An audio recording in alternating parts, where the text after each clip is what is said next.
Design consultancy to tech startup. It's been a bit of a weird journey over the last few years. I thought I'd kind of tell that story. We founded Berg as a small design company in East London back in 2005 or 2006. I can't really remember because it was just too long ago. And we've done all kinds of stuff. Worked with, big tech companies and media companies and tried to make all kinds of things over that time. And all through that time, we've had this kind of obsession with what is now called the Internet of Things, which I kind of hate that term, really. But, people use it. And in the process of making our own connected product, we found a tiny bit of technology that, had it been around, would have made life way, way easier for us. So at the end of last year, we raised some money, and now we're commercializing that thing. So we're now like a legit tech startup. So we've kind of made that hop.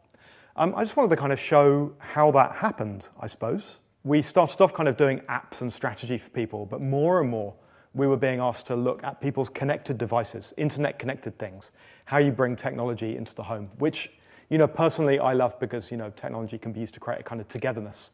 And given this was happening so much, we sort of dived into it a bit more, and I'm afraid I kind of drunk the Kool-Aid on the IoT thing and started believing that the network is the new electricity and, connecting products to 21st century equivalent of electrification. And, we can argue whether that's kind of true or not, but, I believe it. And so did the investors, thank goodness. So, our idea was let's be a technology enabler, but how, right? I'm not really a very good technologist. I'm not very good at kind of saying this is what we need to build to fulfill needs. I'm more kind of like how do we figure it out as we go along, then extract our learnings and offer that up to other people. Jack, my co-founder, puts it a slightly different way. He says design happens in your hands, not in your mouth. And what he means by that is that he distrusts any kind of spec or idea which is drawn on whiteboards and then just executed. You meet your ideas on the road of trying to make them. You get your hands dirty. You come up with an idea, you try and bring it about. You learn so much along the way that you have to kind of fold that back in and it changes your original idea.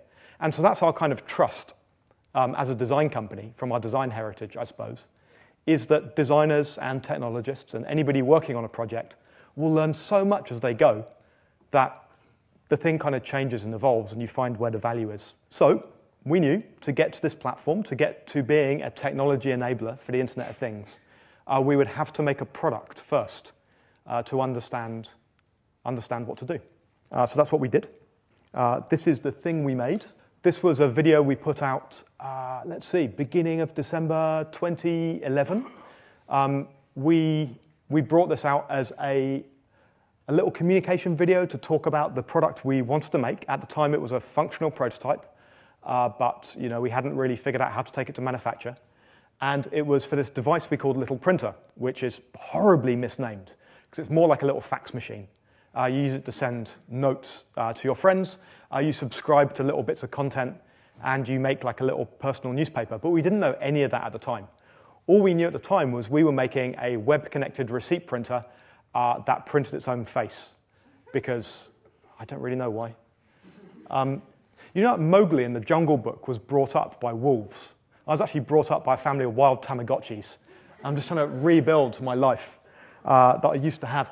So this is kind of what it is. It was this kind of thing that was like, would print out content and had some messages. And we didn't really know what it would do, except that just some part of us was just kind of tapped in this like, this is interesting.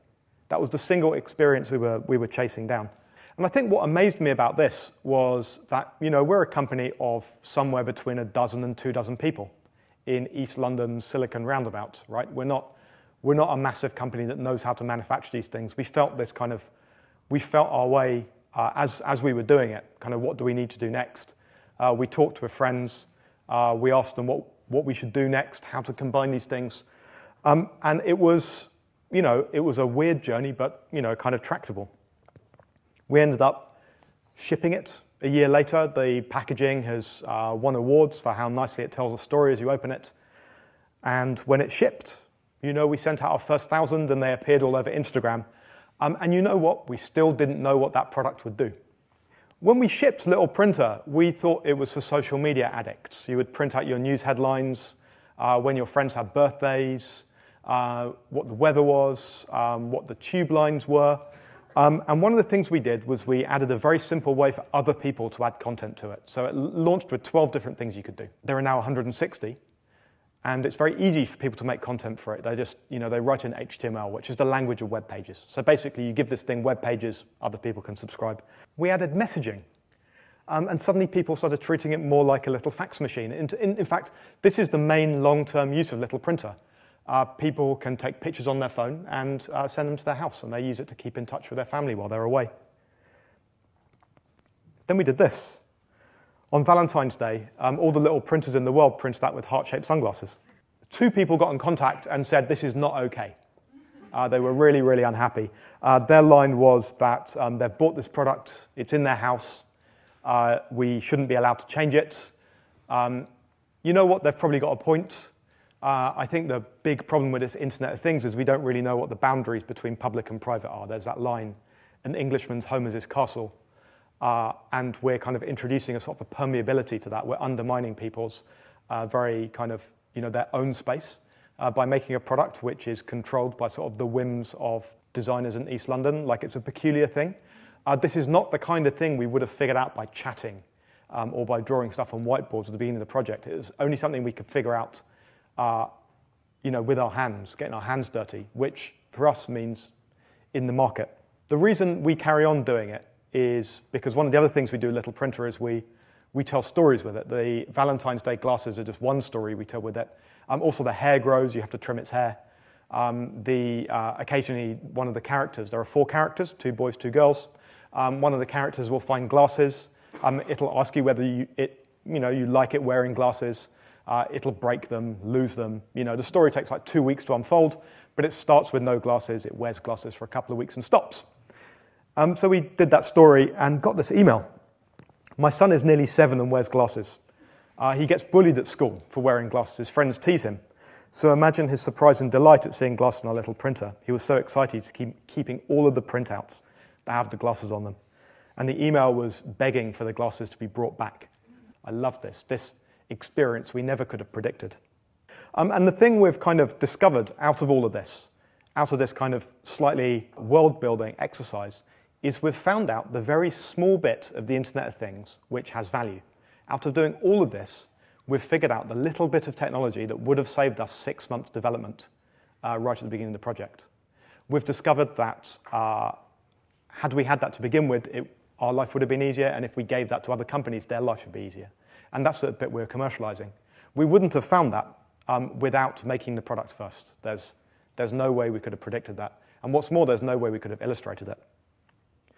So I'll wrap up just by telling you my final lessons, my kind of what I've extracted from this kind of process. One is I don't believe you can make a platform without understanding the product. The designer way of saying that is kind of get your hands dirty. But I'm kind of just instinctively skeptical of anybody who tells me something can save time without showing how it saved them time like 2 or 3 times before. And I don't think you can really find out what the shared bits are or the places where it's kind of worth working really hard on something without making the applications first, without figuring out what the human experience is. And the people you need to ask what the platform is are the people who are building it. So instead of speccing stuff with project managers or business analysts, I prefer to ask our designers and technologists, the people who are like in the middle of the machine, what it is they wish they'd had. And that's the bit we commercialize. We developed Little Printer, and found code that could be used on any product. We discovered while Little Printer was in the world what its uses were because we kind of left the wires hanging out the back and made it easy for our customers, our audience, to make new things for it. And we discovered while kind of iterating that live what features people like best. If I was launching Little Printer now, I would have launched it entirely as a social fax machine. But that's something we learned just as we were going. I will say it's kind of worth using these platforms to lower the cost of invention. How do you make things that let you iterate and learn really fast? How do you make things that let individual designers, individual makers educate their taste and figure out what to do and make decisions kind of intuitively, trust the intuitive part of design, as well as the kind of rationalist approaches that other disciplines bring.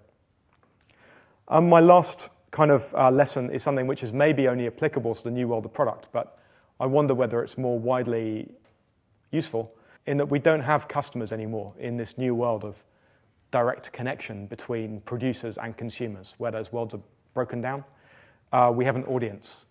And whatever we're making, it's worth looking more at performers, kind of people who are good at organizing events, community organizers, those kind of people to run products and run services, not publishers or not the guys who used to make products that they sold through shops. So we always try and think ourselves now as like, I don't know, people who have an audience, not customers. How do we continue that relationship? Where's the endpoint for us? We ended up finding this really tiny bit of value in what the platform we discovered through making the product a little printer. We make cloud services for hardware innovators now. It's a very different kind of job, but it excites me that we could be making something which accelerates, the Berg that used to be a couple of years ago, and the 10,000 companies which are like that, instead of just making everyone go through that kind of journey themselves. Thank you. Cool. Thanks, Cheers. Matt.